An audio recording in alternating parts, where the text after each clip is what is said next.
All right, in this explainer, we are tackling a topic that is absolutely fundamental to every single workplace out there: respect.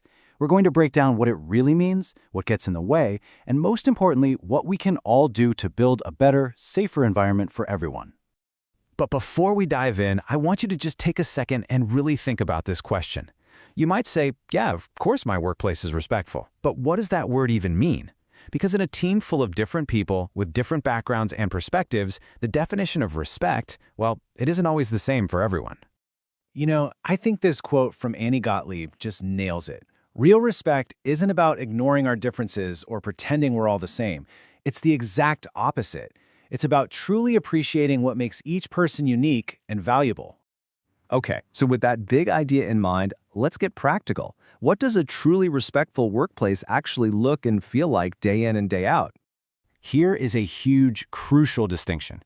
We were all taught the golden rule, right? Treat others how you want to be treated. But genuine, meaningful respect actually takes it a step further. It's about the platinum rule, treating people how they want to be treated. And that requires us to shift our whole perspective from our own world to theirs. And when you build a workplace on that foundation of respect, the benefits are just massive. Communication is healthier, relationships are stronger, stress levels go way down. And the result, people are way more engaged, more productive, and honestly, just happier to come to work. It's a win-win all around. Of course, building this kind of culture isn't always so simple. There are two major roadblocks that can completely poison a workplace: discrimination and harassment. So let's get super clear on what these two things actually are. So first up, we have discrimination. This is when a decision about someone's job, we're talking hiring, firing, promotions, anything like that, is based on something that has absolutely nothing to do with their ability to do the job. Legally, these are called protected characteristics, and they include things like your age, race, gender, or religion. Now, harassment is actually a specific type of discrimination, but it's less about one single decision and more about the overall work environment. It's any unwelcome conduct based on one of those protected characteristics that's so severe or happens so often that it creates an intimidating or hostile atmosphere for somebody. Okay, if you're trying to keep them straight, here's maybe the simplest way to think about it. Discrimination is often about a specific action or a decision. Think, I didn't get the job. Harassment, on the other hand, is about the atmosphere.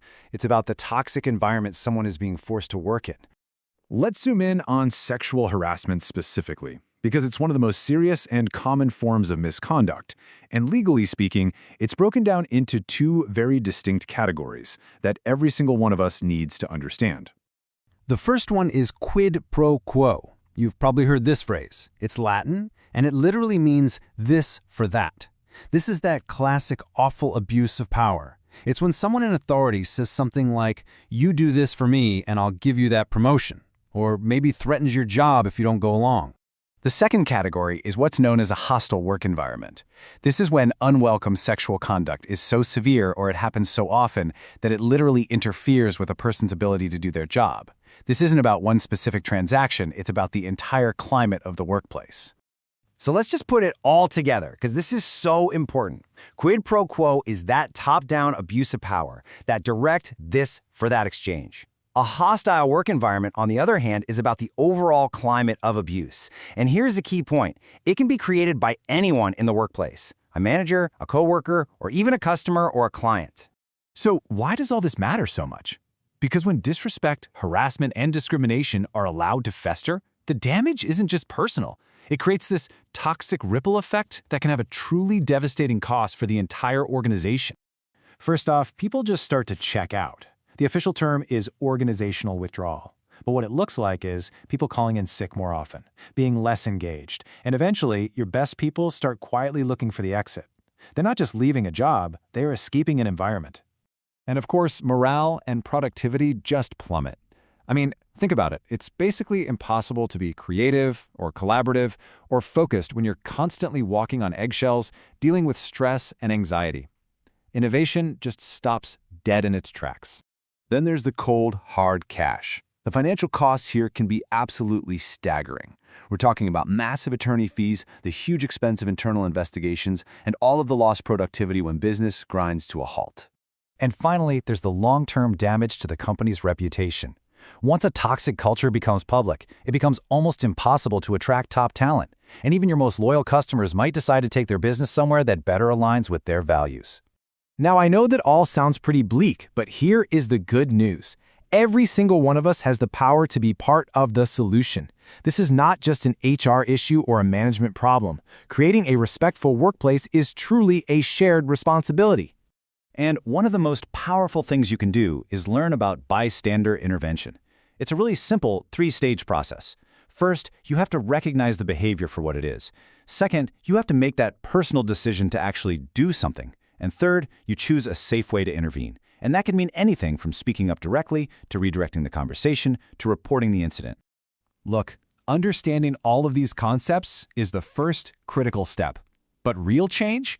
That happens when we turn this awareness into confident, decisive action. And it's so important to remember that this isn't some one-time fix. Building and maintaining a culture of respect isn't a destination you just arrive at one day. It's an ongoing journey that requires real commitment from every single person in the organization. So to help you take that all-important next step, Highbox for Nonprofits is offering a comprehensive training course that is 100% free. It goes way deeper into everything we've talked about today.